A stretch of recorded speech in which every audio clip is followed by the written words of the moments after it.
শিক্ষিত হয়ে কেন আজকে আমি রাস্তার মধ্যে আছি, কেন আজকে আমি অসুস্থ হয়ে মেডিকেলে ভর্তি হয়ে আছি, কেন হাজার হাজার মিডিয়া লাগে, কেন তারা মিডিয়ায় প্রচার করে আমার তো মান সম্মান আছে, দুনিয়ার লোক তো আমাকে দেখতেছে যে আসলে এদের একটা পরীক্ষায় অর্পিত কাজ হয়ে এরা আসলে রাস্তায় অনশন করতেছে।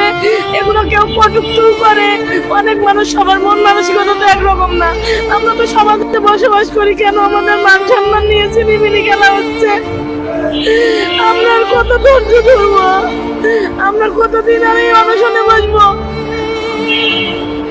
আমার দেশের অন্তর্বর্তীকালীন সরকার, শিক্ষা উপদেষ্টা, শিক্ষা সচিব, তাদের কাছে আমার আকুল আবেদন, আমাদের দাবি মেনে নিয়ে আমাদেরকে তারা যোগ্য প্রার্থী হিসেবে আমাদেরকে স্বীকৃতি দিয়ে আমাদের সনদ প্রদান করে আমাদের অনশন ভাঙার ব্যবস্থা করুন।